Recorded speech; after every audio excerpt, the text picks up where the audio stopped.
Every successful person carries scars from childhood, but most never get to heal them. Sometimes the smallest voice can bring down the strongest walls. Derrick Vaughn is a 60-year-old CEO who built a tech empire with precision and power. His life shatters when a security guard brings a bloodied young girl into his office. She's scared, whispering, "Please don't hit me, I'm already hurt." Her name is Amara, and the foster system has failed her. Something in her eyes disarms this powerful man. Haunted by his own trauma, Derrick makes a shocking decision. He offers her shelter. As media spins and his reputation cracks, secrets surface. Will this broken child save a man who never saved himself? Before we jump back in, tell us where you're tuning in from. And if this story touches you, make sure you're subscribed, because tomorrow I've saved something extra special for you. The morning sun filtered through the floor-to-ceiling windows of the 42nd floor, casting long shadows across Derrick Vaughn's corner office. At 60, he still arrived before dawn, a habit carved from decades of proving himself in rooms where he was often the only face that looked like his. The city below hummed with the rhythm of 8 million lives beginning their day. But up here, in this sanctuary of polished mahogany and leather-bound success, silence reigned.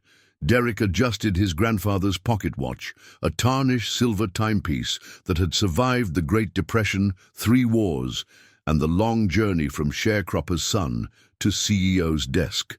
The watch face bore tiny scratches from decades of anxious thumbing, each mark a testament to the nervous energy that had driven 4 generations of Vaughn men towards something better. "Morning, Mr. Vaughn." Sarah Martinez, his assistant of 15 years, appeared in the doorway with her characteristic blend of efficiency and warmth. At 55, she possessed the rare ability to manage both his calendar and his occasionally wounded pride with equal skill. "The board meeting prep materials are on your desk, and Marcus wants 5 minutes before the 10 o'clock. Derrick nodded, already reaching for the quarterly reports. Vaughn Tech had grown from a small software startup in his garage to a multinational corporation employing 12,000 people. The numbers told a story of relentless growth. Revenue up 18%, market share expanding into emerging technologies, stock price at an all-time high. Yet success felt different at 60 than it had at 30. The victories seemed smaller, the costs more apparent. Marcus Chen appeared in the doorway, his perpetually worried expression more pronounced than usual. As Chief Financial Officer, Marcus had weathered every storm alongside Derrick for the past 12 years. His loyalty was absolute, his judgment impeccable, and his tendency toward pessimism perfectly balanced Derrick's calculated optimism. "We need to discuss the Hartwell acquisition," Marcus said, settling into the leather chair across from Derrick's desk. "The numbers look good on paper, but their employee retention rates are concerning. Lot of turnover in their engineering division. People leave when they're not valued," Derrick replied, reviewing the documents. "We can fix that."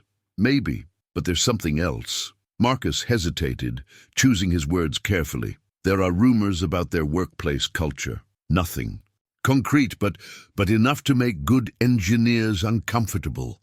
Derrick set down the papers and studied his friend's face. Marcus had learned to read between the lines of corporate speak, to sense the human cost behind impressive profit margins. It was one reason their partnership worked so well. The conversation was interrupted by a soft knock. Elena Vasquez, Vaughn Tech's general counsel, entered with her usual purposeful stride. At 48, she commanded respect in boardrooms and courtrooms alike, her reputation built on an uncanny ability to anticipate legal challenges before they materialized. She was also one of the few people who could challenge Derrick directly, without risking their professional relationship. "Morning, gentlemen." Elena's voice carried a slight tension that immediately caught Derrick's attention. "We need to discuss the Peterson harassment case. His lawyers are pushing for a settlement." Derrick's jaw tightened. "What kind of settlement?" "7 figures, plus a confidentiality agreement." Eleanor sat down, her expression grim. It would make the problem disappear quietly. Problems don't disappear, Derrick said, his voice sharp. They just hide until they resurface somewhere else. The room fell silent. All three knew they were discussing more than legal strategy. Vaughn-Tech's culture had been Derrick's personal mission from the beginning, creating a workplace where talent could flourish regardless of background, where respect was non-negotiable, where people felt safe to bring their authentic selves to work. The Peterson case threatened everything he'd built. "What's your recommendation?" Derrick asked. "Fight it," Elena said without hesitation. "Yes, it's riskier. Yes, it'll be messy. But if we settle, we're basically admitting that harassment is just another cost of doing business. That's not who we are." Marcus looked uncomfortable. "The board might see it differently. They'll want to minimize exposure. The board hired me to make the right decisions, not the easy ones." Derrick's voice carried the weight of 6 decades of hard-earned wisdom. "Elena, draft a response. We fight." As Elena and Marcus left to prepare for the board meeting, Derrick found himself alone with his thoughts. The office that had once felt like a fortress now seemed fragile, vulnerable to forces beyond his control. Success had insulated him from many of life's harsh realities, but it couldn't erase the memories that sometimes visited in the quiet moments before dawn. He reached for a photograph on his desk. Not the usual executive portraits with politicians and celebrities, but a faded image of a 7-year-old boy standing beside a woman whose smile couldn't quite hide the exhaustion in her eyes. His mother, Grace Vaughn, had worked 3 jobs to keep them fed and housed after his father abandoned them. She died when Derrick was 16, her heart worn out by decades of struggle and sacrifice. The boy in the photograph looked directly at the camera with eyes that had already learned not to trust easily, not to expect kindness without conditions. Those same eyes now looked out from behind an executive's desk, softened by years of success, but never quite free from the wariness of someone who'd learned early that safety was temporary, that survival required constant vigilance. A gentle knock interrupted his reflection. Sarah appeared again, this time with a concerned expression. "Security called. They're bringing someone up. A situation that needs your attention." Derrick checked his grandfather's watch. The board meeting was in 30 minutes. His presentation material still needed review, and the Peterson case required careful consideration. But something in Sarah's voice suggested this wasn't a matter that could wait. "What kind of situation?" "A child," Sarah said quietly. "Security found her hiding in the parking garage. She's hurt, scared. They tried calling social services, but—" She paused, searching for the right words. "She asked to speak with the person in charge. She said it was important." Derrick felt something stir in his chest, a recognition he couldn't quite name. "How old?" "Maybe 12, 13. Hard to tell with everything she's been through." The elevator chimed softly down the hall, followed by the sound of footsteps and muffled conversation. Derrick stood, smoothing his tie out of habit, preparing to meet whatever crisis had found its way to his door. In his experience, problems rarely arrived at convenient times, and the most important decisions were often made in moments of unexpected clarity. He thought of his mother, of the choices she'd made with limited resources and unlimited love. He thought of the boy in the photograph who'd grown into a man capable of helping others, but had somehow never learned to help himself. And he thought of the words his grandfather used to say while winding that old pocket watch. "Time don't heal nothing by itself, son, but it gives you space to do the healing if you're brave enough to try." The footsteps grew closer, accompanied by a voice so soft he had to strain to hear it. Whatever walked through his door in the next few moments would test everything he'd built, everything he believed about success and responsibility and the price of safety. But for the first time in years, Derrick found himself curious rather than cautious, ready to meet whatever truth awaited him on the other side of his carefully constructed world. The girl who entered Derrick's office defied every expectation he might have formed. Security Officer James Wilson, a gentle giant whose 20-year career had encompassed everything from corporate espionage to medical emergencies, guided her forward with the careful attention usually reserved for something precious and breakable. She couldn't have been more than 13, though malnutrition and exhaustion made her appear younger.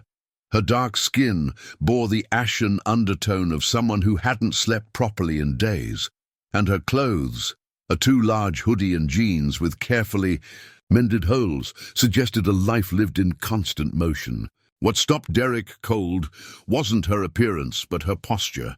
Shoulders hunched protectively, arms crossed over her chest, eyes that darted constantly between his face and the nearest exit. In her left hand, she clutched a folded piece of paper, creased from repeated handling. The corner peeked out between her fingers, revealing childish handwriting in fading blue ink. "Sir," Wilson began, his usual professional composure strained. "This is Amara Patterson. She was hiding behind the dumpsters in the parking garage when I found her during my morning rounds." Derrick moved slowly around his desk, instinctively understanding that sudden movements might trigger flight. "Hello, Amara. I'm Derrick Vaughn. Officer Wilson says you wanted to speak with me." The girl's eyes fixed on his face, searching for something he couldn't identify. When she spoke, her voice was barely above a whisper, but it carried across the room with devastating clarity. "Please don't hit me. I'm already hurt." The words hung in the air like a physical presence, seeming to absorb all other sound. Derrick felt something crack inside his chest, a fissure in the careful composure he'd maintained for decades. He saw his grandfather's rough hands, remembered the weight of his mother's tears, felt the phantom ache of old bruises that had healed. On the surface, but never underneath. "Amara," he said, and his voice was gentler than he'd heard it in years. "Nobody is going to hit you. Not here. Not while I'm around." She studied his face with the intensity of someone who'd learned to read danger in the smallest gestures, to detect deception in the space between words and actions. Whatever she saw, there must have satisfied some internal test, because her shoulders dropped slightly and she took a half-step forward. "I read about you," she said, unfolding the piece of paper with careful reverence. "In the library, before they closed it for renovation. You grew up poor, like me. You didn't have a daddy neither." Derrick looked at the paper she held, a printout from an old magazine article, the edges worn soft from handling. It was a profile piece from Forbes, written 3 years ago during Vaughn-Tech's first billion-dollar quarter. The article had focused on his rise from poverty to success, complete with childhood photos and quotes about determination and hard work. At the time, he'd found the attention uncomfortable but necessary for the company's image. Now, seeing his life story clutched in the hands of a frightened child, it felt different, sacred somehow. "The article says you help people," Amara continued, her voice gaining strength. "It says you built schools and gave scholarships and stuff. I thought maybe—" She stopped, uncertainty creeping back into her posture. "Maybe what, sweetheart?" The endearment surprised him as much as it did her. He hadn't used that tone since his mother's funeral, when he'd tried to comfort his younger cousin who'd cried throughout the service. "Maybe you'd understand," Amara finished. "About running, about being scared all the time." Wilson cleared his throat carefully. "Sir, I called Child Protective Services before bringing her up. They're sending someone, but it might be a few hours. She has some injuries, nothing serious, but she should probably see a medical professional." Derrick nodded, but his attention remained focused on the girl. "Amara, are you hungry? When's the last time you ate?" She shrugged, a gesture that tried to convey indifference, but only highlighted her vulnerability. "Yesterday, I think. There was half a sandwich in the trash outside the coffee place." The casual admission hit Derrick like a physical blow. He moved to his desk and pressed the intercom button. "Sarah, could you order some food? Something gentle, maybe soup and sandwiches, from that place on 5th Avenue.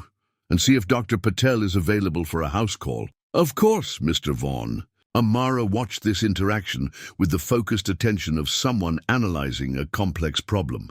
You're really not going to call them. Call who? The police. The foster people. The ones who pretend to care until it's inconvenient. There was a bitterness in her voice that belonged to someone much older, a cynicism born from repeated betrayals. Derrick recognized it immediately. He'd worn the same armor at her age, the same protective skepticism that treated every kindness as a potential trap.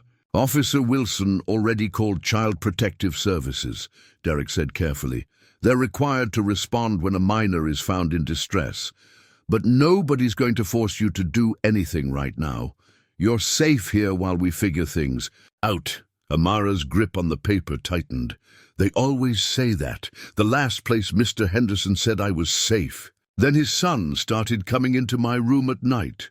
And when I told Mrs. Henderson, she said I was lying for attention. The room temperature seemed to drop 10 degrees. Wilson's face darkened with professional anger, while Derrick felt a familiar rage building in his chest, the same fury that had driven him to build something better, to create spaces where people could trust again. How long were you with the Hendersons? Derrick asked. 8 months. Before that, there was the Garcias for 6 months. Before that, group homes mostly. I've been in the system since I was 7. She recited this history with the matter-of-fact tone of someone reading a grocery list, but Derrick caught the slight tremor in her voice when she mentioned being 7. Something terrible had happened to land her in foster care at that age, something that had started a cascade of placements and failures and broken promises. The article says you were 7 when your mama died, Amara said suddenly, looking down at the printout. Says you lived with your grandpa after that. That's right. Was he good to you? Derrick considered the question carefully. His grandfather had been a man of few words and fewer expressions of affection, someone who believed love was demonstrated through consistency rather than sentiment. But he'd never raised a hand in anger, never looked at Derrick like he was a burden to be endured. Yes, Derrick said. He was good to me, not perfect, but good. Amara nodded as if this confirmed something important. I thought maybe, since you understood about being alone, about being scared, maybe you could help me figure out how to not be scared anymore. The request was simple and impossible, heartbreaking and hopeful. Derrick looked at this child who'd survived 6 years in a system designed to protect, but often failed to heal, who'd memorized magazine articles about strangers because she was looking for someone who might understand her particular flavor of pain. I'll try, he said, and meant it more than any promise he'd made in years. Wilson's radio crackled softly. Sir, CPS just called. Their caseworker is running late, probably another 2 hours. Derrick nodded, then looked at Amara. Would you like to stay here while we wait? We could talk some more. Maybe you could tell me about yourself, about what kind of help you think you need. For the first time since entering his office, Amara smiled. It was tentative and fragile, but genuine. Could I maybe sit in one of those big chairs? I never sat in a chair that nice before. Of course. As she settled into the leather chair across from his desk, still clutching her worn magazine article, Derrick realized his carefully ordered world was about to change in ways he couldn't predict or control. The board meeting would have to wait. The Peterson case would have to be managed from a distance.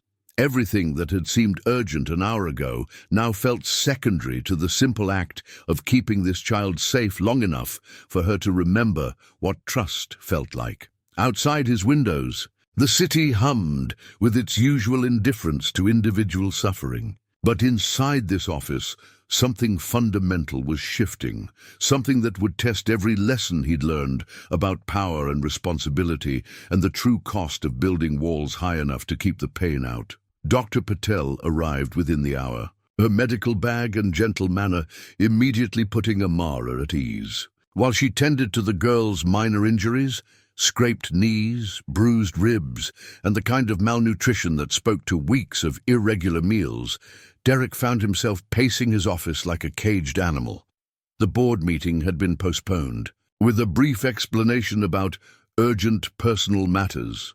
Marcus had raised an eyebrow, but asked no questions, while Elena had simply nodded and promised to handle the Peterson case preparation. Sarah had managed the logistics with her usual efficiency, ordering clothes in Amara's size and quietly rearranging the entire day's schedule. "She's physically resilient," Dr. Patel reported quietly, while Amara examined the books on Derrick's shelf. "The injuries are superficial, and she should heal quickly with proper nutrition and rest.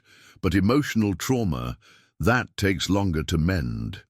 Derrick watched Amara run her fingers along the spine of his first edition copy of Their Eyes Were Watching God, her touch reverent and careful. "How long has she been on the streets?" "Based on her condition, I'd guess a week, maybe 2. Long. Enough to lose weight, but not long enough for serious health complications." Dr. Patel paused. "She's lucky you found her when you did." "She found me," Derrick corrected, though he wasn't sure why the distinction felt important. The afternoon brought a parade of visitors, each adding layers of complexity to what had started as a simple act of compassion.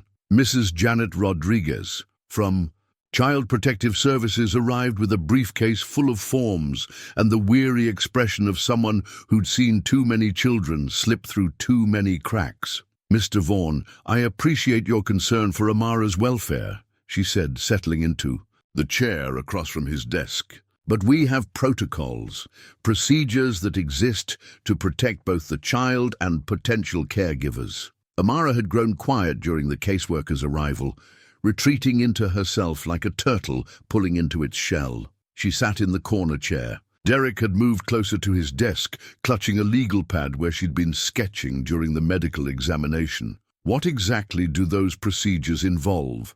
Derrick asked. "Background checks, home visits, evaluation periods. The standard. Foster placement process takes weeks, sometimes months." Mrs. Rodriguez glanced at Amara with practiced sympathy. "In the meantime, she'll need temporary placement. I have a group home that—" "No."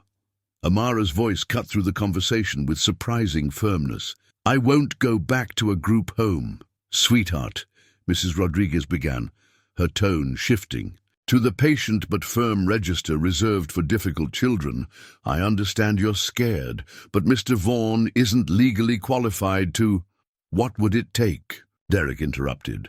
Both women looked at him with surprise. Mrs. Rodriguez recovered first. "I'm sorry? What would it take for me to become legally qualified?" "Temporarily, until we can find her a permanent placement that actually works." The caseworker's expression shifted from surprise to wariness. "Mr. Vaughn, with respect, emergency foster placement isn't something that happens overnight, I understand. But surely there are provisions for unusual circumstances. Court orders, judicial reviews, expedited processes." Mrs. Rodriguez studied his face carefully, probably wondering if he was another well-meaning executive who'd lose interest once the reality of childcare set in. "There are emergency guardianship procedures, but they require extensive documentation, court approval, and ongoing supervision. It's not a decision to make lightly." Derrick looked at Amara, who was watching the conversation with the intense focus of someone whose entire future hung in the balance. Her sketchpad had fallen open, revealing a drawing that made his breath catch. A child's rendering of a tall building with a man in a suit standing at the window, arms outstretched as if offering shelter to a smaller figure below. "How long would the process take?" he asked. "If everything goes perfectly. A week for emergency temporary custody, assuming the judge approves. Full fostering certification would take months. And if I don't pursue this, what happens to Amara?" "Tonight," Mrs. Rodriguez glanced at her watch, "I have a placement at Riverside Group Home. It's not ideal, but it's clean and safe, and it's where I ran away from last time," Amara said quietly. "That's where Marcus lives. He's 17, and he thinks 13-year-old girls should be grateful for attention." The temperature in the room seemed to drop. Mrs. Rodriguez closed her eyes briefly, the expression of someone adding another failure to an already overwhelming caseload. "Amara, you should have reported." "I did report it. to Mrs. Collins. She said Marcus was going through a difficult transition and I should try to be more understanding. Derrick felt something white-hot building in his chest, the same rage that had driven him to success, but had also taught him to be dangerously protective of the vulnerable. Mrs. Rodriguez, with all due respect to your profession and the difficult job you do, but that placement is not happening. Mr. Vaughn, I appreciate your concern, but no. His voice carried the authority of someone accustomed to being heard. I'll retain whatever legal representation is necessary. I'll submit to whatever background checks and evaluations you require. I'll have child psychologists, social workers, and educational consultants involved from day one. But this child is not going back into a system that has already failed her repeatedly. Amara looked up from her sketchpad with something that might have been hope flickering in her eyes. You'd really do that? Even though you don't know me? I know enough, Derrick said, though he wasn't entirely sure what he meant. I know you're brave enough to ask for help when you need it. I know you're smart enough to research the person you're asking for help from. And I know you deserve better than what you've been given so far. Mrs. Rodriguez began gathering her papers with the resigned efficiency of someone who'd learned to pick her battles. I'll need to make some calls. The emergency custody process will require a judge's signature, probably by tomorrow morning. Are you certain you understand what you're committing to? Derrick thought of his grandfather's pocket watch, of his mother's exhausted smile, of the boy in the photograph who'd learned too early that the world could be cruel to those who couldn't. Protect themselves, I'm certain, he said.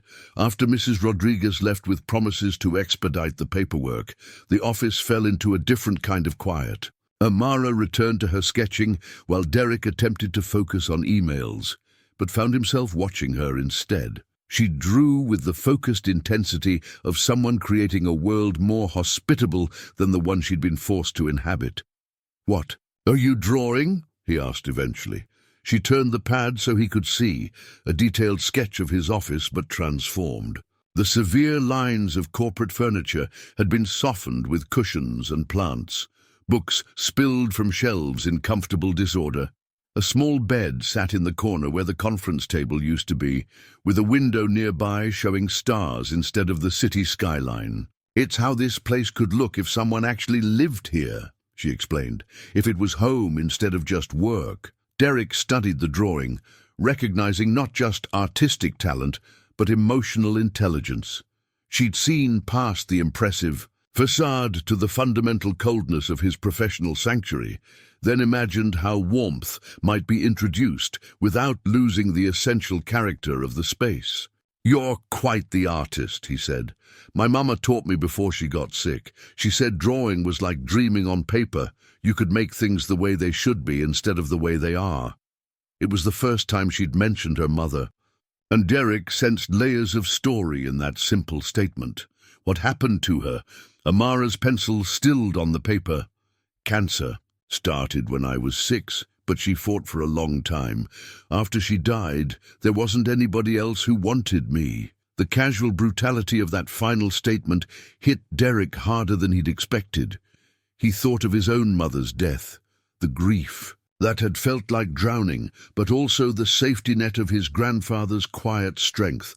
Amara had faced that same loss without anyone to catch her fall. Well, he said carefully, that's about to change. The first night was harder than Derrick had anticipated. His penthouse apartment, with its minimalist design and carefully curated silence, felt suddenly inadequate for housing another human being, especially one whose needs extended far beyond the physical. Amara sat on the edge of the guest room bed, still clutching her sketchpad, while Derrick stood in the doorway feeling helpless in a way that 60 years of life hadn't prepared him for. The room was elegant but sterile. White walls, expensive furniture, no personal touches that might make a child feel welcome. I know it's not much, he began, then stopped himself. The room probably cost more to furnish than most families spent in a year. I mean, we can make it more comfortable. Add some color, maybe some posters. It's perfect, Amara interrupted, though her voice lacked conviction. Better than anywhere I've slept in a long time. She was trying to be grateful, he realized, performing the careful diplomacy of someone who'd learned that expressing dissatisfaction could lead to displacement. The recognition made his chest tighten. "Amara," he said gently, "you don't have to pretend with me.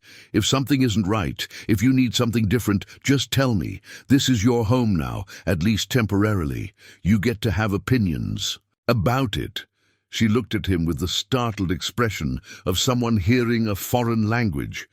"Really? Really?" After she'd fallen asleep, curled into a tight ball despite the room's warmth, Derrick found himself standing at his kitchen island, staring at his reflection in the dark window. The penthouse that had once felt like a sanctuary now seemed like a monument to isolation, beautiful but fundamentally lonely. His phone buzzed with a text from Marcus.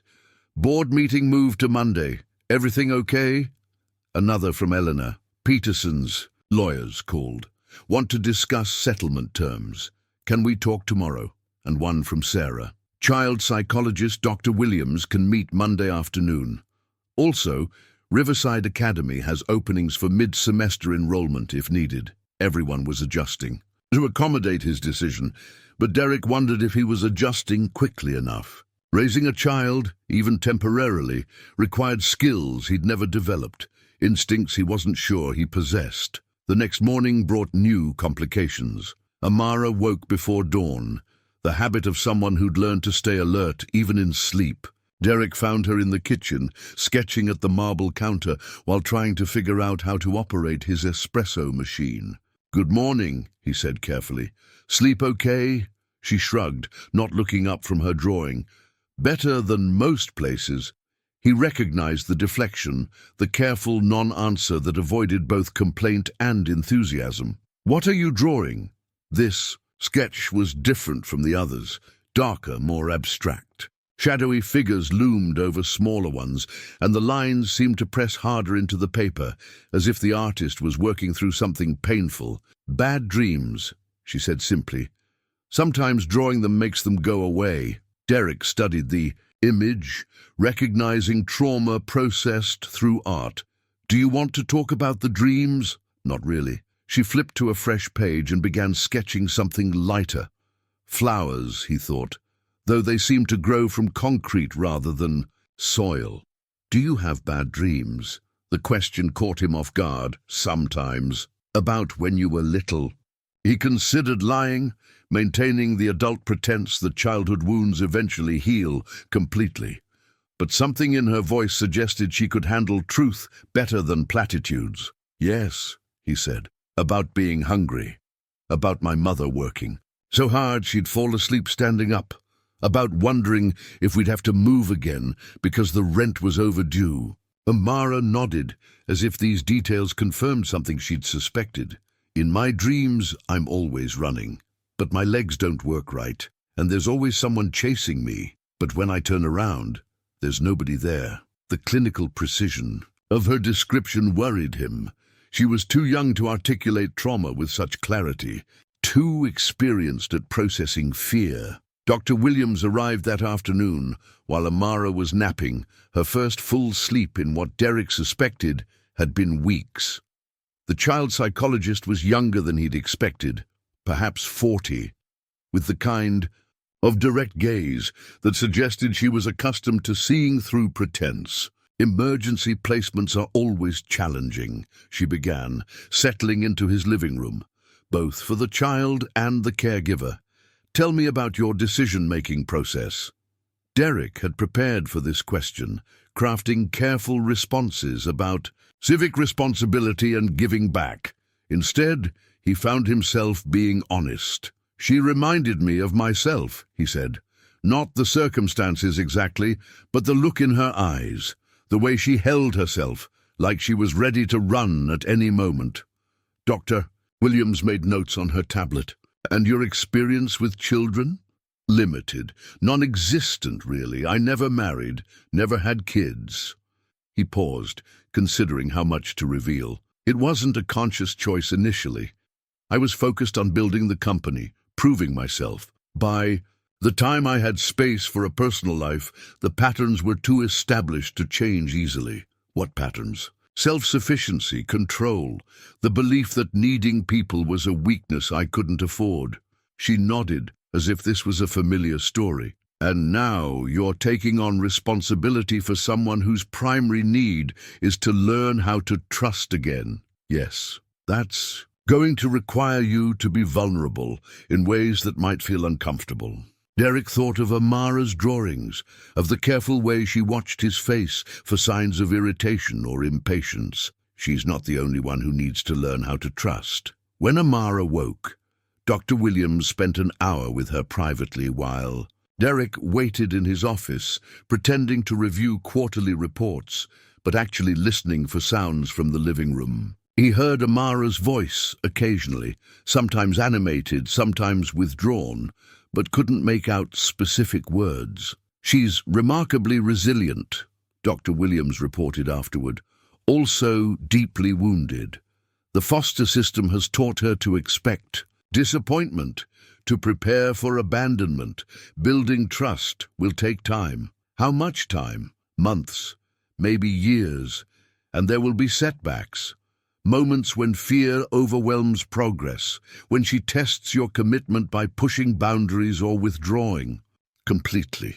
Derrick absorbed this information, calculating the implications. What does she need from me? Consistency, patience, the understanding that healing isn't linear. Dr. Williams paused. And probably some healing of your own. Children have a way of awakening our unresolved issues. That evening, as Amara worked on homework from her new school placement, Derrick found himself opening a drawer he hadn't touched in years. Inside, wrapped in tissue paper, was a small wooden horse, hand-carved, painted in colors that had faded with time. His grandfather had made it for him the Christmas after his mother died, when money was so tight that gifts seemed impossible.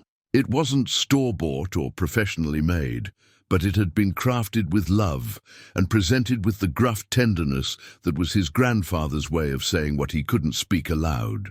"That's beautiful," Amara said, appearing beside him with her characteristic stealth. "Did someone make that for you?" "My grandfather, when I was about your age." She reached out tentatively, then stopped. "Can I touch it?" Of course. Her fingers traced the carved mane, the carefully detailed features. "He must have loved you a lot to make something this nice." "Yes," Derrick said, surprised by the emotion in his voice. "I think he did. Do you miss him?" "Every day." Amara nodded solemnly. "I miss my mama like that. Sometimes I dream about her, and when I wake up I forget for a minute that she's gone." They sat in comfortable silence, sharing grief across generations. Outside, the city hummed with evening traffic, but inside the penthouse something fragile was beginning to grow. Not love exactly, not yet, but the possibility of it. "Mr. Derrick," Amara's voice was small, uncertain. "Yes? Thank you for not giving up on me yet." The yet broke his heart and strengthened his resolve in equal measure. "I'm not going to give up on you, Amara. Not yet, not ever." She smiled then, the first truly unguarded expression he'd seen from her, and Derrick realized he was in much deeper than he'd planned. This wasn't temporary charity or corporate social responsibility. This was family, messy and complicated, and absolutely terrifying. And for the first time in decades, terrifying felt exactly right. The first crisis came on a Thursday morning, 3 weeks into their new arrangement. Derrick was reviewing acquisition proposals when Sarah knocked urgently on his office door. Her usual composed demeanor cracked with concern.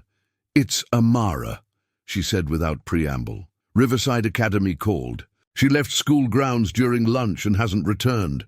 Derrick's coffee mug froze halfway to his lips. In the past weeks, Amara had settled into their routine with what he'd thought was genuine contentment. She completed homework at his kitchen counter while he worked on his laptop, asked thoughtful questions about his business, and had even started, leaving her sketches around the apartment like small offerings of trust.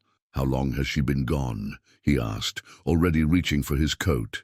2 hours. "They've contacted the police, but a 13-year-old who spent 6 years in foster care knows how to disappear." Derrick finished the thought grimly. "Did something happen?" An incident at school? Sarah consulted her phone. The principal mentioned a presentation about family history. Students were supposed to talk about their heritage, family traditions. Christ.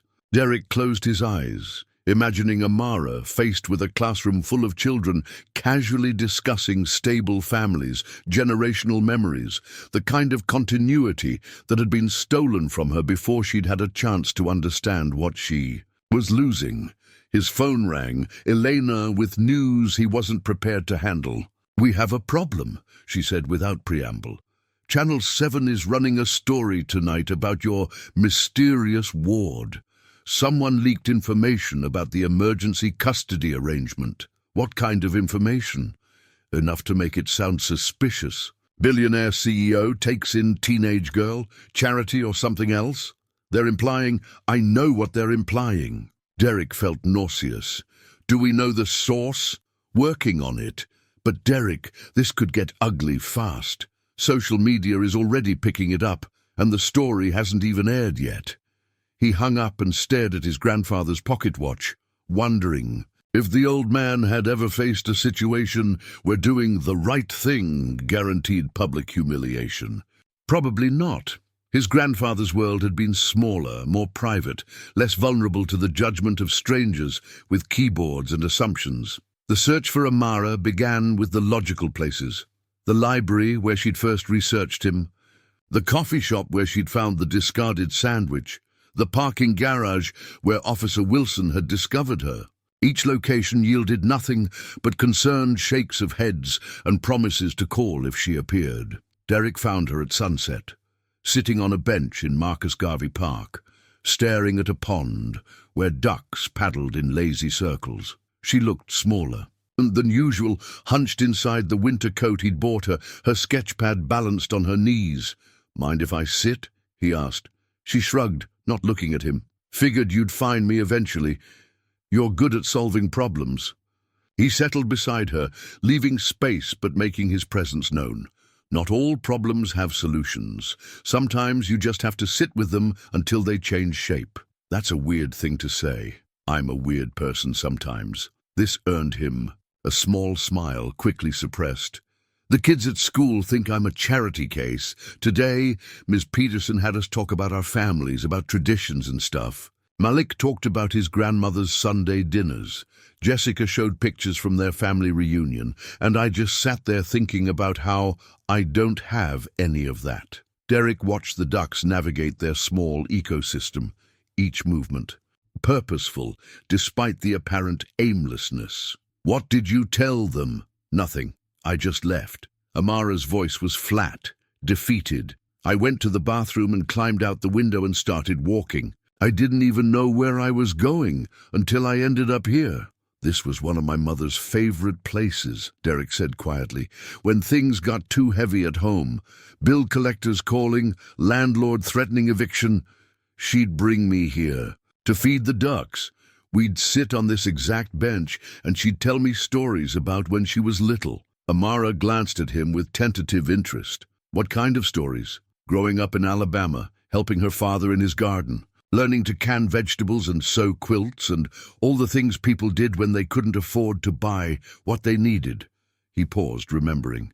She'd talk about the smell of her mother's cornbread, about lightning bugs in mason jars, about church picnics where the whole community came together. Sounds nice. It was. But she lost most of it when she moved north. Different culture, different pace.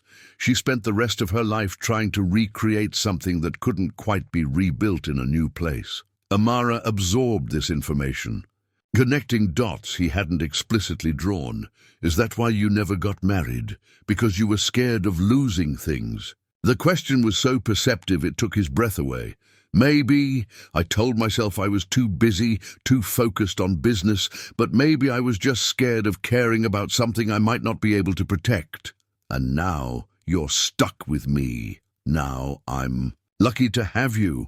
She looked at him directly for the first time since he'd arrived, studying his face with the intensity she reserved for her most important drawings. "Even if people say bad things about you because of me, how do you know about that? I heard you talking on the phone." About the news story. Her voice grew smaller. I looked it up online. People are saying terrible things, that you're a predator or something worse. Derrick felt something break inside his chest. This child, who'd already been betrayed by too many adults, was now blaming herself for the cruelty of strangers who knew nothing about either of them. Amara, listen to me, he said, turning to face her fully. There are people in this world who can't imagine goodness without ulterior motives, who see kindness and assume it's a mask for something ugly. Those people are telling you more about their own hearts than they are about ours. But what if they make you change your mind? What if keeping me becomes too expensive? The word choice was telling, expensive rather than difficult or complicated. She was thinking in economic terms, calculating her worth against his reputation and finding herself coming up short. There is no price tag on doing the right thing, Derrick said firmly. My grandfather taught me that. You don't measure the cost of decency in dollars or reputation points. You measure it in whether you can look at yourself in the mirror at the end of the day. They sat in silence while the sun finished setting behind the city skyline, painting the pond in shades of gold and orange. Ducks continued their evening rituals, unbothered by human complications. I drew something for you, Amara said eventually, opening her sketchpad to a page near the back. Before everything got weird today, the drawing showed Derrick's office again, but this version included two figures. A tall man and a small girl, both looking out the window at the city below.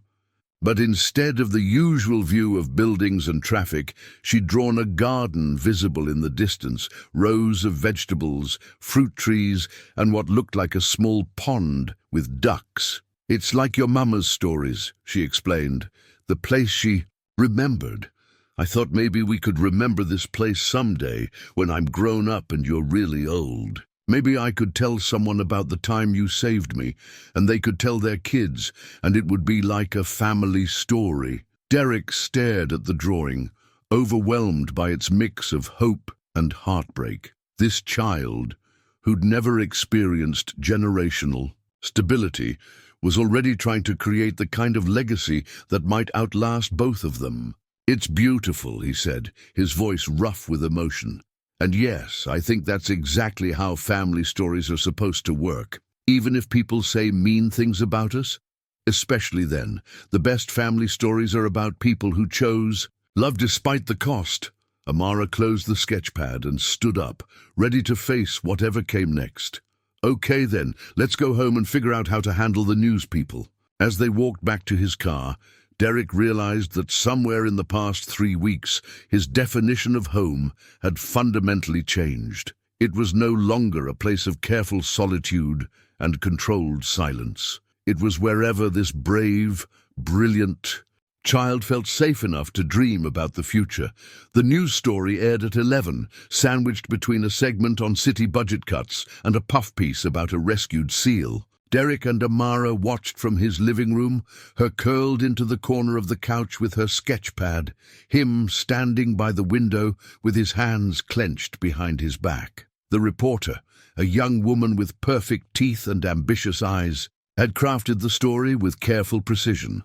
No direct accusations, nothing that could trigger a lawsuit, just enough innuendo to plant seeds of suspicion in fertile ground.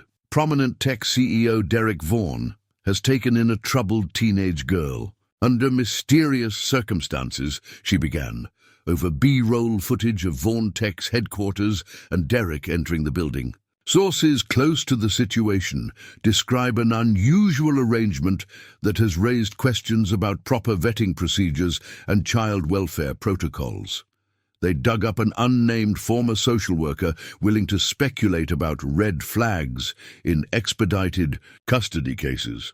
They'd found a neighbor who remembered seeing Amara on the balcony of Derrick's penthouse at all hours. They'd even tracked down someone from Riverside Group Home who painted a picture of Amara as troubled and manipulative. In an age when powerful men often abuse their positions, the reporter concluded with manufactured gravitas. The public has a right to ask difficult questions about arrangements that seem too good to be true. Amara clicked off the television with the remote, her expression carefully blank. Well, that was exactly as terrible as I expected. Derrick's phone had been buzzing throughout the broadcast. Texts from Elena about damage control, messages from board members requesting urgent meetings, missed calls from reporters seeking comment. He ignored them all, focusing instead on the 13-year-old who was trying to pretend the attack on their family hadn't wounded her. "I'm sorry," she said quietly. "This is all because of me. This is because some people make money by tearing down things they don't understand," Derrick replied. "It has nothing to do with you and everything to do with them." But privately he was calculating. Vaughn Tech's stock had dropped 3 points in after-hours trading. Elena had warned him about potential sponsors pulling out of the company's charitable initiatives. The board would demand answers he wasn't sure he could provide in language they'd accept. The next morning brought an emergency board meeting that felt more like a trial. 12 men and women who'd trusted Derrick's judgment for years now looked at him with expressions ranging from concern to barely concealed panic. The conference room that had witnessed countless victories suddenly felt hostile, adversarial, bored. Chair Margaret Walsh spoke first, her voice carrying the weight of fiduciary responsibility. "Derrick, we need to understand your decision-making process regarding this custody arrangement. The liability implications alone are being handled by our legal department," Derrick interrupted smoothly. "Elena has confirmed that all procedures have been followed correctly." "That's not the issue," said Thomas Harrison, Vaughn Tech's longest-serving board member. "The perception problem could damage everything we've built. Shareholders are asking questions. Major clients are reconsidering contracts." Derrick studied the faces around the table, people he'd worked with for years, whose judgment he respected, whose concerns weren't entirely unreasonable. But he also thought of Amara, probably sitting in his office right now with Sarah, trying to focus on homework while adults debated her worth in corporate terms. "What exactly are you suggesting?" he asked. "Temporary placement elsewhere while the media attention dies down," Margaret said carefully. "Just until we can manage the narrative more effectively." "Temporary placement? You mean sending her back to the system that failed her repeatedly?" "Derrick," Thomas leaned forward, his voice gentle but firm. "We understand your impulse to help. It's admirable. But you have responsibilities to 12,000 employees, thousands of shareholders, and the communities where we operate. You can't risk all of that for one child." The words hung in the air like a challenge. Derrick thought of his grandfather's pocket watch, of his mother's exhausted smile, of the boy in the photograph who'd learned that survival sometimes required impossible choices. "You're right," he said finally. "I do have responsibilities, and one of them is to be the kind of man who doesn't abandon a child because it's inconvenient." The room fell silent. Margaret exchanged glances with Thomas, a communication that excluded Derrick despite his presence at the table. "We're not asking you to abandon anyone," Margaret said carefully. "We're asking you to consider the broader implications." "Of what?" "Of showing compassion, of demonstrating that success doesn't require moral bankruptcy." Derrick's voice remained level, but something steel-hard had entered his tone. "I built this company on the principle that how we treat people matters. That principle doesn't become negotiable just because it's being tested."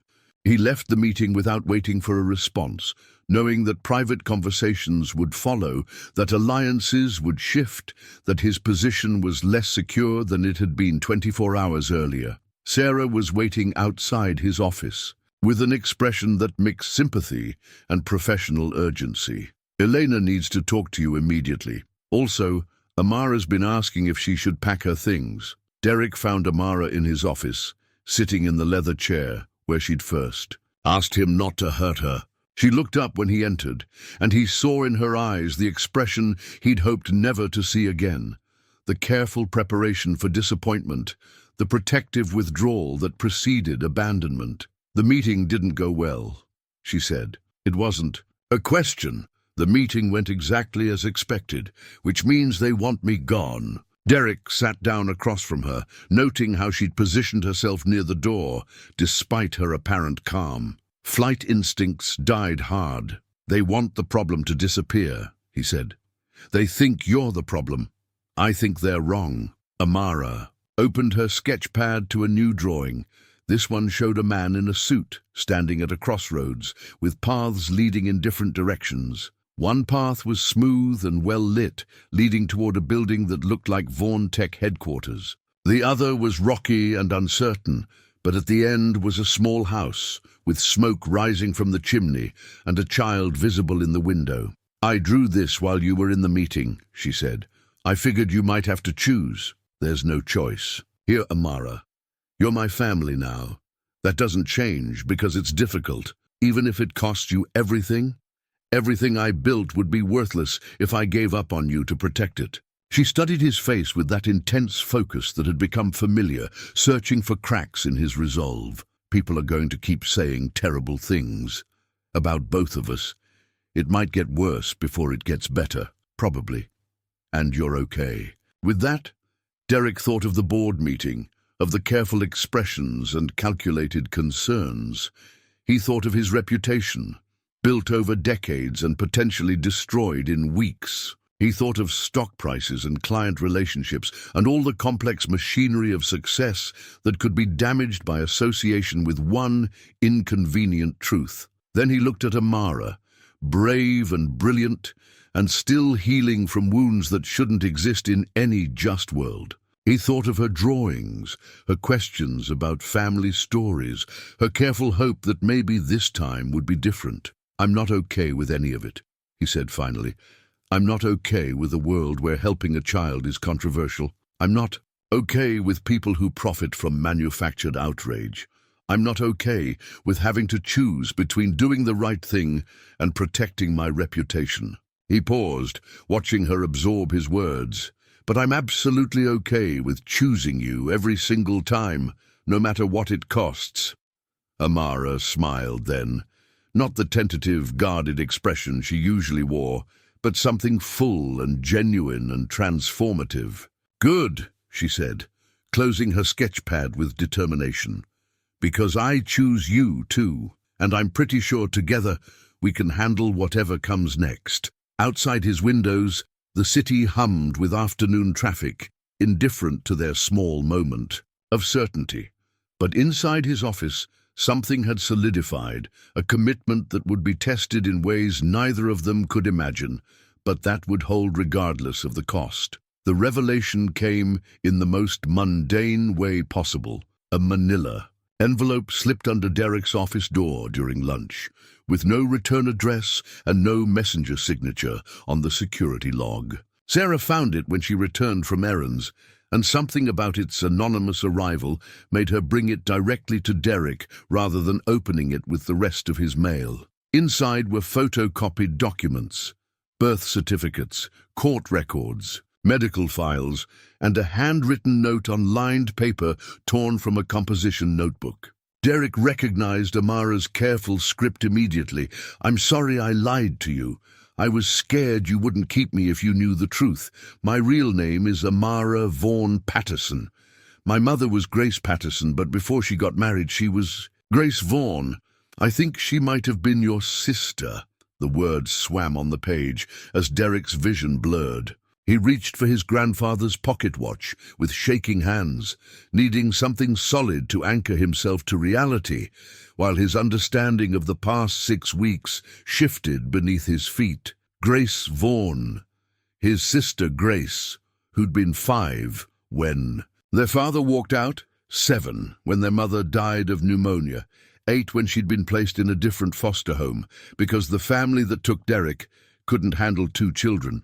Grace, who disappeared into the system's labyrinthine bureaucracy despite his teenage promises to find her once he got his life together. Grace, whom he'd searched for years later when success had finally given him the resources to hire investigators, only to discover that the records had been sealed, lost, or deliberately obscured by decades of administrative incompetence. Grace, who'd apparently lived and died within 100 miles of his penthouse, while he built an empire and convinced himself that family was a luxury he couldn't afford. The birth certificate was clear: Amara Grace Patterson, born to Grace Patterson, née Vaughn, and father unknown. The medical records chronicled Grace's battle with cervical cancer, her declining health, her death at 29 in a public hospital where she died alone because her next of kin couldn't be located. Derrick's hands were trembling as he reached for his office phone, then stopped. Amara was in the conference room with Dr. Williams for her weekly session. She'd left these documents knowing he'd find them, while she wasn't there to witness his reaction, giving them both space to process the magnitude of what she'd revealed. The conference room door opened as if summoned by his thoughts. Amara appeared, followed by Dr. Williams, whose professional composure couldn't quite mask her concern. She insisted on ending the session early, Dr. Williams said quietly. She said there was something you both needed to discuss. Derrick looked at Amara, his sister's daughter, his niece, his family in ways that transcended legal arrangements or temporary custody agreements. She stood in the doorway with the familiar posture of someone prepared to flee, but her eyes held something new: defiance, mixed with desperate hope. "You found them?" she said, noticing the documents scattered across his desk. "Why didn't you tell me from the beginning?" "Because I wasn't sure, and because—" She took a breath, stepping fully into the office. "Because you'd already given up one family. I was scared you might give up another." The accusation hit like a physical blow. Dr. Williams's sharp intake of breath suggested she recognized the significance of what was being revealed, but her professional training kept her silent. "I didn't give up," Derrick said quietly. "I searched for her. For years I searched. I know, Mama told me." Amara moved to the chair across from his desk, the same seat where she'd first whispered her plea for safety. She said she tried to find you too, but your name was too common, and she didn't know about the business until it was too late. Too late for what? To be proud of you without it seeming like she wanted something. Amara's voice was steady, but her hands twisted in her lap. She said she'd seen you on the news a few times, read articles about Vaughn Tech. She was proud, but she figured a successful man like you wouldn't want to be reminded of where he came. From. Derrick closed his eyes, imagining his sister, grown up, struggling, proud, watching his success from a distance, and assuming she'd be unwelcome in the life he'd built. The tragedy of missed connections, of assumptions that had kept them apart until it was too late for reconciliation. She kept newspaper clippings, Amara continued, about your company, about the schools you funded, about the hospitals you donated. Till she'd show them to me and say, "That's your Uncle Derrick. He's making sure other kids don't have to grow up like we did." Uncle Derrick. The words felt foreign and familiar simultaneously, like a language he'd once spoken fluently but had forgotten through disuse. "She was sick for a long time," Amara said, her voice growing smaller. "The last few months she was in and out of the hospital, and I was staying with neighbors mostly. She made me promise that if something happened to her, I'd try to find you. But she also made me promise not to bother you if you seemed happy, without family." The cruel logic of it was devastating. Grace had protected him from the guilt of her struggles, while protecting Amara from the possibility of rejection. Two people trying to love him without burdening him, unaware that his success felt hollow, without connection to share it with. "So when you ended up in foster care, I tried to find you, but I was 7 and didn't know how. The system kept moving me around, and after a while, I figured it was easier to pretend I didn't have any family than to keep hoping for someone who might not want me." Dr. Williams stepped forward carefully. "Amara, what changed? What made you decide to reach out now?" "I was running out of places to run to," Amara said simply. "And I remembered something Mama used to say when I was scared. She'd tell me that Vaughns don't quit on each other, even when everything else falls apart. I figured maybe that was still true." Derrick stared at the documents spread across his desk, the paper trail of a life that had intersected with his in ways he'd never imagined. birth certificates, medical records, and school reports that chronicled his sister's struggle to raise a daughter while battling cancer. Report cards showing Amara's straight A's despite frequent school changes. A letter from Grace to Amara's first foster family, written in his sister's careful handwriting. Please be patient with her. She's been through more than any child should, but she's brave and smart and deserving of love. I lied about researching you online, Amara continued. I mean, I did research you, but I'd already known about you my whole life. Mama made sure I knew I had family, even if I couldn't reach them. The magazine article you brought that first day was one of Mama's. She highlighted all the parts about your childhood, about growing up poor and hungry. She wanted me to understand that successful people could still remember where they came from. Derrick thought of that first moment in his office, when Amara had whispered her plea for safety, the recognition he'd felt, the immediate connection that had seemed inexplicable. It hadn't been coincidence or projection. It had been family calling to family across decades of separation. How long have you known for certain that I was your uncle? Since the first week.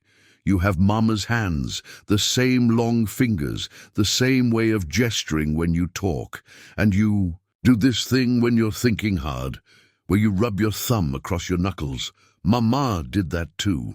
She was right. He'd inherited the habit from their mother, who'd done it while balancing impossible budgets and making difficult decisions. The gesture had been passed down through generations of Vaughns who'd faced challenges that required both strength and delicacy.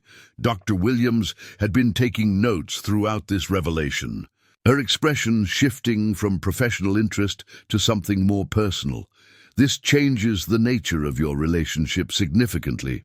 Amara, how do you feel about Mr. Vaughn knowing the truth? Scared, Amara admitted, but also relieved. I've been carrying this secret for weeks, and it was getting heavy.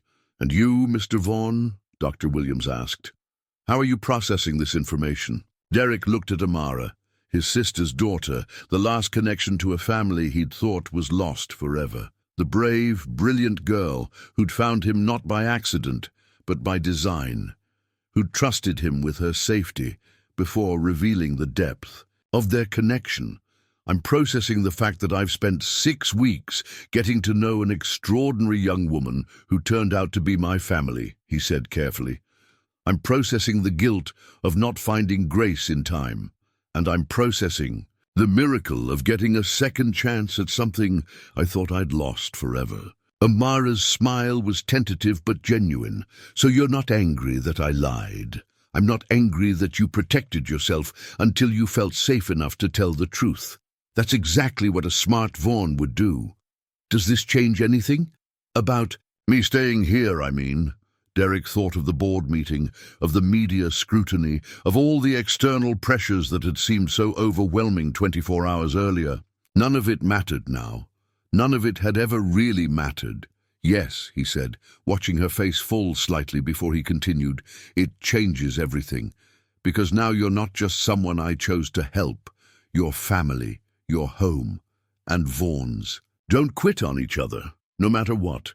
The DNA test results arrived on a Wednesday morning, though they only confirmed what Derrick's heart had already accepted. Elena had insisted on the testing, not from doubt, but from legal necessity. The documents Amara had provided were authentic but incomplete, and the media circus wouldn't be satisfied with anything less than scientific proof. 99.7% probability of paternal-uncle relationship, Elena read from the lab report, her voice carefully neutral. No room for doubt or speculation. They sat in Vaughn Tech's crisis management conference room, a space designed for handling product recalls and merger negotiations, not family revelations that had exploded across social media with the force of a small earthquake. The room's sterile efficiency felt surreal given the deeply personal nature of the storm they were preparing to weather. The board has called an emergency meeting for Friday, Eleanor continued, reviewing her legal pad covered, with bullet points and contingency plans. Margaret Walsh specifically requested that you present a comprehensive explanation of recent events and their impact on company operations. Derrick studied the faces around the table. Elena with her lawyer's mask of professional calm. Marcus, Chen looking like he hadn't slept in days. Dr. Williams, who'd been consulting on the psychological implications of public disclosure. And Sarah, whose loyalty had never wavered, but whose concern was written in the lines around her eyes. They want me to explain why discovering my long-lost niece is relevant to quarterly earnings, Derrick said, not bothering to hide his frustration. They want assurance that this revelation doesn't create additional liability or reputational risk, Elena corrected. The genetic connection actually strengthens your legal position regarding custody, but it also raises new questions about your initial decision-making process. What kind of questions? Marcus leaned forward, consulting his own notes. The timeline is problematic from a disclosure perspective. If you suspected a family connection before taking custody, the board should have been informed.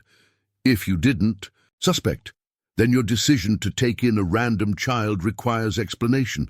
Either way, they're going to want answers. And the media? Derrick asked. Dr. Williams spoke for the first time since entering the room. Amara is understandably anxious about increased scrutiny. The revelation that she's your niece will intensify public interest, but it also provides a clearer narrative. Family helping family is easier for people to understand than wealthy man helping random child. Easier for some people, Elena added grimly. Others will see it as proof of deception. Ask why you weren't honest from the beginning. Because we weren't certain from the beginning, Derrick said. Though even as he spoke the words, he recognized their inadequacy. The truth was more complex. He'd felt the connection immediately, but hadn't trusted it enough to investigate, hadn't wanted to risk disappointment or false hope. Sarah pulled out a tablet, scrolling through what appeared to be social media feeds. Public reaction has been mixed since the story broke yesterday. Lot of support from people who identify with family separation, adoption communities, foster care advocates, but also conspiracy theories about why you hid the relationship. Show me. She turned the tablet so he could see a Twitter thread that had gained thousands of retweets. CEO lies about mystery girl who was his niece all along. What else is Derrick Vaughn hiding? Family secrets. Jesh corporate deception. Below it, a counter thread. With equal traction, man finds out scared child is his lost niece and gives her a home. This is what family looks like. Family first. Second chances. The narrative is still being written, Elena observed. Friday's board meeting and how you handle it will largely determine which version becomes dominant. Derrick stood and moved to the conference room's floor-to-ceiling windows, looking out at the city that had witnessed his rise from poverty to prominence. Somewhere in those buildings, in offices and apartments and coffee shops, people were debating his character based on incomplete information and preconceived assumptions. The thought should have angered him, but instead he felt oddly detached from their judgment. There's something else, Eleanor said quietly. Channel 7 received an anonymous tip about Grace's medical records. Someone leaked information about her cancer diagnosis, her financial struggles, even details about Amara's early foster placements. The room fell silent. This crossed a line from public interest into violation of privacy, from legitimate questions into exploitation of a dead woman's suffering. Do we know who? Derrick's voice was dangerously quiet. Working on it, but the damage is done. Tonight's broadcast will include details about Grace's life that Amara might not be ready to see discussed by strangers. Dr. Williams frowned. How much does Amara know about the media coverage? She knows enough, Sarah said. She's been checking social media despite our suggestions that she avoid it. She's handling it better than expected. But there are limits to what any 13-year-old should have to endure. Derrick turned from the window, a decision crystallizing in his mind. Set up the press conference for tomorrow morning, before the board meeting, before Channel 7's hit piece. I'm done letting other people control our story. Derrick, Eleanor began carefully, a press conference means questions we can't anticipate. Reporters who may not be sympathetic. It also means speaking directly to the public instead of through intermediaries who profit from controversy. He moved back to the table, his resolve strengthening with each word. I'm tired of defending acts of love as if they're crimes.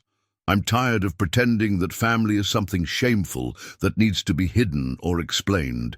Marcus looked uncomfortable. The board won't appreciate being blindsided by a media event they haven't approved. The board doesn't get to approve my family choices. They get to approve your continued employment as CEO. The statement hung in the room like a challenge. Everyone present understood the stakes. Decades of work, thousands of jobs, the future of a company that had become synonymous with Derrick's vision and values. Then I guess we'll find out what matters more to them, short-term stock stability or long-term ethical leadership, Derrick said. Elena was already making notes, shifting into crisis management mode. If we're doing this, we do it right, prepared.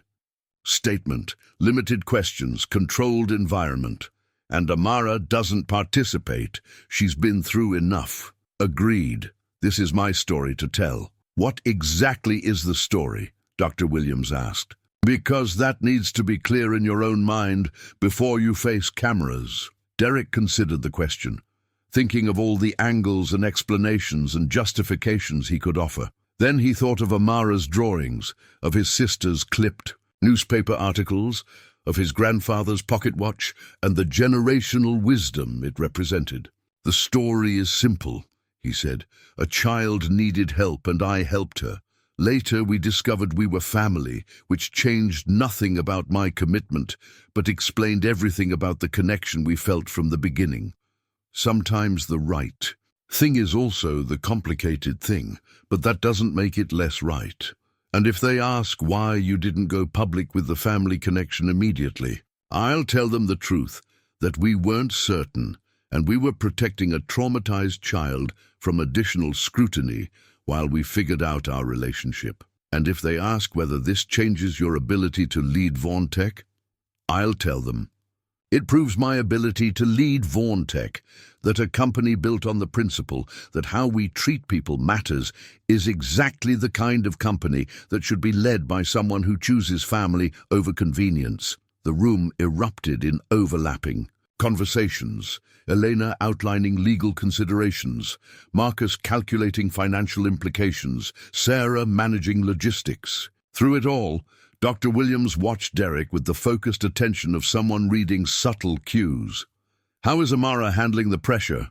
She asked when the other conversations died down. She's worried about me, Derrick admitted. She keeps apologizing for causing trouble, as if loving your family is something to regret. And how are you handling it? I'm discovering that some things are worth fighting for, regardless of the cost. As the meeting broke up, Elena lingered behind, her expression mixing professional concern with personal affection. They'd worked together for over a decade, weathered corporate storms and celebrated victories, built a professional relationship based on mutual respect and shared values. This is a huge risk, Derrick. You could lose everything. I already lost everything once, he replied, thinking of Grace, of the family he'd failed to find until it was too late. I'm not making that mistake again. That evening, as Derrick reviewed his prepared statement for the 100th time, Amara appeared in his home office doorway. She wore the pajamas he'd bought her during their first shopping trip, and her hair was braided in a style that reminded him painfully of their mother. You don't have to do this for me, she said without preamble. I'm not doing it for you. I'm doing it for us, for family. She studied his face with that familiar intensity, searching for cracks in his resolve. What if it goes badly? What if you lose your job and everyone hates us? Then we'll figure out what comes next. Together. Promise? Promise. She smiled then, the same smile that had transformed his understanding of home and family and the true meaning of success.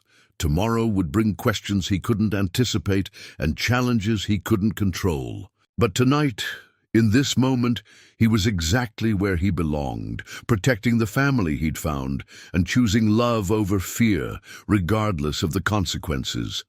The press conference was scheduled for 9 a.m., the board meeting for 2 p.m. by sunset. Tomorrow, his life would be fundamentally different in ways he couldn't predict. But for the first time in decades, different felt like exactly what he needed. The press conference room at Vaughn Tech headquarters buzzed with an energy that felt equal parts anticipation and predation. Reporters from major networks sat alongside bloggers and social media influencers, their cameras and recording devices creating a technological forest aimed at the simple podium where Derrick would attempt to explain the inexplicable. Elena had positioned herself at the side of the room, her expression professionally neutral, but her posture suggesting readiness for battle. Sarah managed logistics with her usual efficiency, ensuring water was available and the lighting was optimal. Marcus had chosen to watch from his office, his discomfort with media attention overridden by loyalty to his friend and colleague. At exactly 9 a.m., Derrick entered the room wearing his grandfather's pocket watch and a navy suit that projected calm authority despite the storm raging in his chest. He carried no notes. Elena had suggested prepared remarks, but he'd decided that authenticity mattered more than precision. "Good morning," he began, his voice steady and clear. "Thank you for being here. I'm going to tell you a story about family, about loss, and about the kind of love that survives decades of separation." The room quieted. Reporters pausing there whispered conversations to focus on his words. 6 weeks ago, a 13-year-old girl was brought to my office by security. She was scared, hurt, and asking for help. Her name was Amara Patterson, and she'd been living in foster care since she was 7. When she whispered, "Please don't hit me, I'm already hurt," something in her voice reminded me of myself at her age. He paused, letting the personal revelation settle before continuing. "I made a decision that day to offer her shelter while proper arrangements could be made. Some of you have questioned that decision, wondered about my motives, speculated about improper relationships. I understand the questions, even if I find them painful." A reporter's hand shot up, but Derrick continued without acknowledging the interruption. "What I couldn't have known that first day, what Amara herself wasn't certain of, was that we were family. She is my sister's daughter, my niece, the last connection to a family I thought I'd lost forever." The room erupted. Cameras flashed. Reporters called out questions, and the controlled atmosphere Elena had worked to establish dissolved into barely managed chaos. "How long have you known?" shouted a voice from the back. "Why didn't you disclose the relationship immediately?" called another. "Is there documentation to support these claims?" Derrick raised his hand, waiting for relative quiet before responding. "We confirmed the relationship through DNA testing this week, though both Amara and I suspected the connection from our first meeting. She remembered stories her mother told about her uncle who'd built a successful company. I recognized something, familiar in her eyes, her gestures, her spirit. Where has she been all these years?"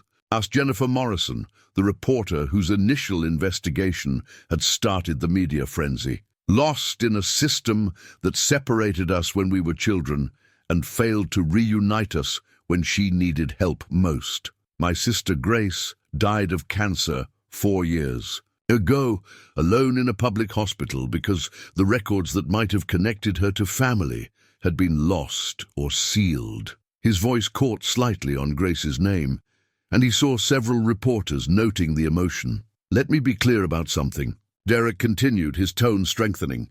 "The question isn't why I helped Amara.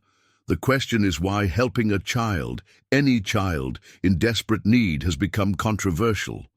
The question is why we live in a society where acts of compassion are met with suspicion instead of support." "But surely the board of directors should have been informed," began a business reporter from the Wall Street Journal. "The board should have been, and was, informed about all legal and procedural requirements." My personal decision to provide shelter for a child in crisis while proper arrangements were made is not a corporate governance issue. What about the impact on Vaughn Tech's reputation? Pressed another voice. Vaughn Tech's reputation was built on treating people with dignity and respect. If providing a safe home for my traumatized niece damages that reputation, then we have a much bigger problem than quarterly earnings reports. The questions continued for 20 minutes. Some hostile, others genuinely curious, a few surprisingly supportive. Through it all, Derrick maintained his composure, answering with the measured authority of someone who'd made peace with his choices. Finally, Jennifer Morrison stood again. Mr. Vaughn, what do you say to critics who argue that you should have been more transparent from the beginning? Derrick looked directly at her, remembering the ambush interview that had started this entire media circus. I say that protecting a child's privacy while she processed trauma and discovered family is not deception. It's responsible parenting. I say that some stories are too important to be told by strangers for profit. And I say that if transparency means exploiting a 13-year-old girl's pain for ratings, then I choose to be less transparent. The response drew murmurs of both approval and disagreement from the assembled reporters. One final question, Derrick announced, and then I have a company to run and a daughter to raise. The word daughter hung in the air like a declaration. Not niece, not ward, not temporary arrangement, but daughter. A relationship that transcended legal definitions and public opinion. A young reporter from the local PBS affiliate raised her hand. What's next for you and Amara? For the first time. During the conference, Derrick smiled. Not the professional expression he wore for corporate photo ops, but something genuine and transformative. What's next is that we continue building a life together. She's teaching me what family really means, and I'm teaching her that she's safe, loved, and home. Everything else, the media attention, the board meetings, the stock prices, that's just noise. He stepped away from the podium without waiting for follow-up questions, leaving the reporters to process what they'd heard and decide how to frame the story for their audiences. The boardroom at 2 p.m. felt like a tribunal. 12 faces that had once looked at Derrick with respect and partnership, now studied him with expressions ranging from disappointment to barely contained fury. Margaret Walsh sat at the far end of the mahogany table, her usually warm demeanor replaced by the cold efficiency of someone preparing to make difficult decisions. Your press conference this morning was illuminating, she began without preamble. Unfortunately, it raised more questions than it answered regarding your judgment and decision-making process. Derrick took his usual seat, noting how the dynamics had shifted. Board members who'd once leaned in when he spoke now sat back in their chairs, creating physical and emotional distance.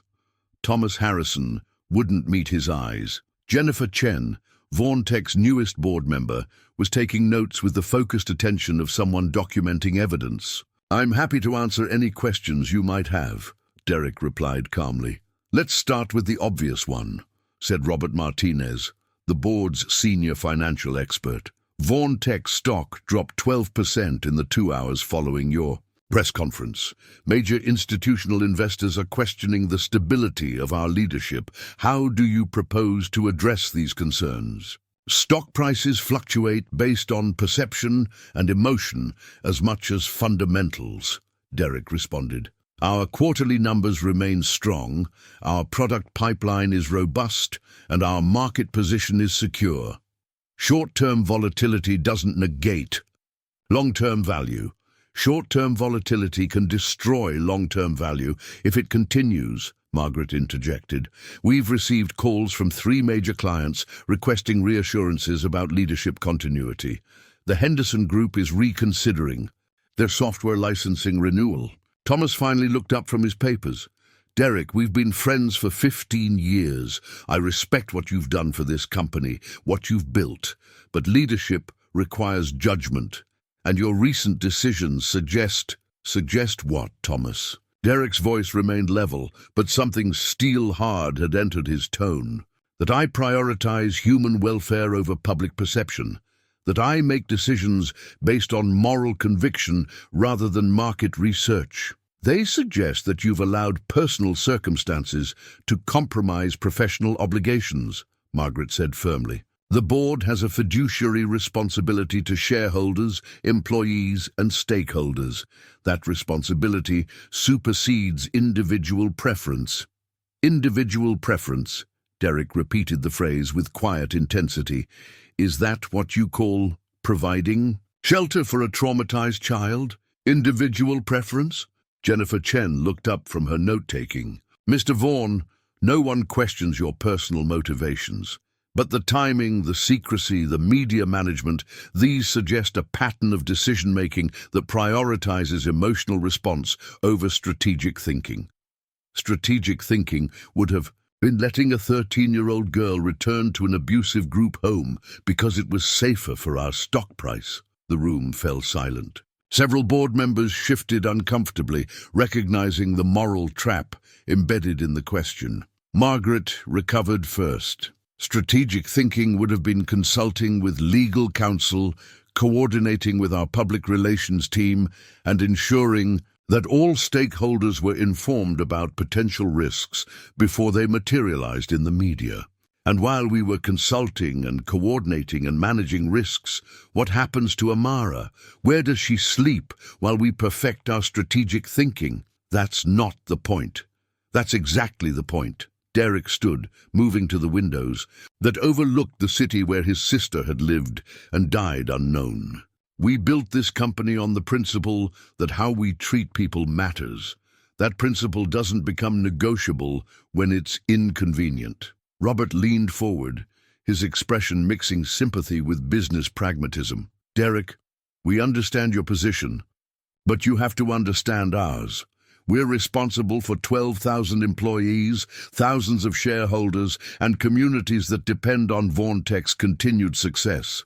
We can't risk all of that for one person, even if that one person is family, especially if that person is family, Margaret said quietly. Because that's when emotional decision-making is most likely to cloud professional judgment. The door opened, and Eleanor entered with a folder of documents. She'd been monitoring social media and news coverage since the press conference, tracking public reaction in real time. "Excuse me," she said, addressing the board formally. "I thought you should see the latest polling data before making any final decisions." She distributed copies of a report from their public relations firm. 67% of respondents view Derrick's actions as admirable or heroic. 82% believe family reunification is worth celebrating rather than criticizing. Support is particularly strong among working parents, adoption communities, and foster care advocates. Margaret frowned at the numbers. And among investors, mixed but trending positive. The initial shock is giving way to recognition that ethical leadership might actually be good for long-term brand value. Thomas studied the report carefully. These numbers could change quickly if more negative information surfaces. "There is no negative information," Derrick said firmly. "A man discovered his lost niece and gave her a home. That's the entire story. The entire story includes your initial failure to disclose the relationship," Jennifer pointed out. "Because we weren't certain of the relationship initially. Because I was protecting a traumatized child from additional scrutiny. Because some things matter more than corporate disclosure requirements." The room fell quiet again. Board members exchanged glances, having conversations through facial expressions that excluded Derrick despite his presence at the table. Finally, Margaret spoke. "The board needs to make a decision about leadership continuity. Given the circumstances, we think it would be best if you took a leave of absence while we assess the situation. A leave of absence. Temporary removal from CEO responsibilities, while maintaining your position as founder and board member. It gives everyone time to let emotions settle and focus return to business fundamentals." Derrick looked around the table at faces he'd trusted with his vision, people he'd considered partners in building something meaningful. The betrayal was subtle but complete. dressed in corporate language and fiduciary responsibility, but betrayal nonetheless. "I see," he said quietly. "And who would serve as interim CEO? We were thinking Thomas could step in temporarily." "No," Derrick's voice cut through the discussion with finality. "If you don't trust my judgment enough to lead this company, then you shouldn't trust my judgment enough to remain on this board." Margaret's eyes widened. "Derrick, don't make hasty decisions." "I'm not making hasty decisions. I'm making clear decisions." He reached into his jacket pocket and withdrew a sealed envelope. "My resignation as CEO and board member, effective immediately." The room erupted in surprised voices, overlapping protests and attempts at negotiation.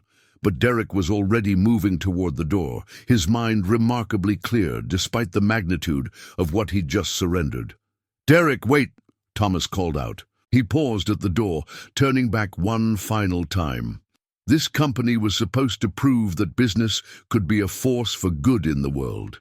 If that's no longer our priority, then it's no longer my company. As he walked out of the boardroom, past the offices and conference rooms where he'd spent decades building an empire, Derrick felt something unexpected: relief. The weight of other people's expectations, of stock prices and quarterly reports and endless strategic planning, was lifting from his shoulders. He had work to do, but it wasn't in this building. It was at home, with a 13-year-old girl who was waiting to find out if he'd choose her over everything else he'd built. The choice had never really been difficult. It had just taken him 60 years to become brave enough to make it. 6 months later, the morning sun filtered through different windows, smaller ones that belonged to a house rather than a penthouse. Frames that Amara had convinced Derrick to paint pale yellow because it makes everything feel warmer. The kitchen smelled like pancakes instead of espresso, and the sounds were softer, a 13-year-old girl humming while she sketched at a table that bore the pleasant scars of daily use. Derrick sat across from her, reviewing applications for the Vaughn Family Foundation, the organization he'd established with his severance package and the proceeds from selling most of his Vaughn Tech stock. The foundation's mission was simple: supporting children aging out of foster care, funding family reunification services, and providing emergency assistance for families in crisis. It wasn't as large as his former corporate empire, but it was infinitely more satisfying. "Dad," Amara said, looking up from her latest drawing. The word still filled him with wonder, 6 months after the adoption papers had made it official. "Mrs. Rodriguez called. She wants to know if you can speak at the foster care conference next month." "What did you tell her?" "That you'd probably say yes, because you're a softie who can't say no to helping kids." Her grin was impish, comfortable in the way that came from feeling completely secure. "Was I right?" "You were right." She returned to her sketch. This one showed a house with multiple rooms, each containing children and adults talking, laughing, sharing meals. It was her vision for the group home they were planning to open, a place where sibling groups could stay together and healing could happen in the context of family rather than institutional care. "How's the design coming?" Derrick asked. "Good. I think we need a library on the first floor, and maybe a music room, and definitely a big kitchen where everyone can cook together." She paused, considering. "Do you think 15 kids is too many for the first house?" "I think we'll figure out what works and adjust as we learn." The doorbell rang, interrupting their morning planning session. Through the front window, Derrick could see Elena on the porch, briefcase in hand and an expression that mixed business. "With friendship, the quarterly report is ready," she announced as she entered, accepting coffee and settling into the chair that had become hers during these monthly visits. "Revenue is up 18% from last quarter. Expenses are well within projections, and you've helped 43 families with emergency services." Elena had left Vaughn Tech 3 months after Derrick's resignation, tired of corporate law and drawn to the Foundation's mission. She now served as General Counsel and Chief Operating Officer, bringing the same precision to non-profit work that she'd once applied to merger negotiations. "Any interesting cases this month?" Derrick asked. "The Peterson family in Baltimore. You remember? The father lost his job and they were facing eviction. He found new employment, caught up on rent, and his daughter is back in school. The mother wrote to say that 3 months of stability gave them space to rebuild. Amara looked up from her drawing. Are they okay now? They're okay now. Elena. Confirmed. Crisis intervention works when it comes at the right time with the right resources. These monthly reports had become ritual, a way of measuring impact that felt more meaningful than stock prices or market share. Every family helped, every child kept safe, every sibling group kept together represented success in the most fundamental sense. Speaking of impact, Elena continued, you should know that Vaughn Tech announced a major initiative yesterday. They're partnering with local non-profits to provide emergency assistance for employee families in crisis. Derrick raised an eyebrow. Interesting timing. Margaret Walsh quoted you in the press release. Something about how we treat people matters, being central to the company's values. I hope they mean it. I think they do. Thomas called last week, off the record, of course. He wanted you to know that the board regrets how things ended. Do they? He does anyway. Said the company hasn't felt the same since you left. They're successful, profitable, growing, but they're not inspired. Derrick considered this information while watching Amara add details to her drawing. She'd grown 3 inches since moving in with him, filled out from proper nutrition and regular sleep, developed the confidence that came from unconditional love. But the most striking change was in her eyes. They still held wisdom beyond her. Years, but the wariness was gone, replaced by curiosity and hope. Dad, she said without looking up, do you ever miss it? The big office, the meetings, being important. I was never as important as I thought I was, he replied. And I'm more important now than I was then, because of the foundation, because of you, because of this. He gestured around the kitchen, encompassing their morning ritual, their shared plans, their comfortable domestic chaos. Because I finally understand what success actually looks like. Amara smiled and returned to her drawing. In the corner of the page, almost hidden among architectural details, she'd sketched 2 figures sitting at a table. One tall, one small, both leaning toward each other in the universal posture of family, sharing a quiet moment. Elena gathered her papers, preparing to return to the foundation offices where staff members were processing applications and coordinating services. Before leaving, she turned back to Derrick. For what it's worth, I think you made the right choice, not just for Amara, but for yourself. After she left, the house settled back into its peaceful rhythm. Amara finished her drawing and moved to the couch with a book, curling up in the reading nook they'd created by the large window. Derrick cleared the breakfast dishes, a domestic task that had once seemed beneath his CEO dignity, but now felt like meditation. His phone buzzed with a text from Dr. Williams. How's our girl doing? He looked at Amara, absorbed in her book with the complete focus she brought to everything that interested her. Thriving, he typed back. And how are you doing? He considered the question, while watching afternoon light shift across the room they'd painted together, examining walls hung with Amara's artwork and family photos from their first 6 months together. The house was smaller than his penthouse, louder, more cluttered. It required compromise and patience and constant attention to someone else's needs. It was perfect. Thriving, he replied. That evening, as they shared dinner at their kitchen table, Amara looked up from her homework with sudden seriousness. Dad, do you think Mama would be proud of us? Derrick thought of Grace, of the sister he'd never had a chance to know as an adult, of the woman who'd raised this extraordinary daughter while battling cancer and poverty and a system that failed them both. I think she'd be amazed by how strong and kind and brilliant you've become, and I think she'd be glad we found each other, even though it took so long. Especially because it took so long.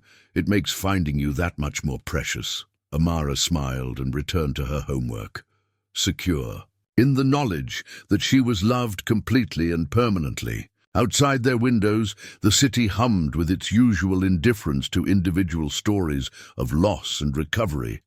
But inside their house, everything that mattered was exactly where it belonged. A man who'd learned that success without family was just elaborate loneliness, and a girl who'd learned that some people really didn't quit on each other no matter what. The pocket watch on Derrick's dresser still ticked off seconds and minutes and hours, marking time as it had for 4 generations of Vaughn men. But now it measured something different, not the relentless passage of time toward death, but the accumulation of moments that made a life worth living. Some stories end with victory, others with wisdom. The best ones end with family and the quiet recognition that love, imperfect, complicated, sometimes costly, is the only success that ultimately matters.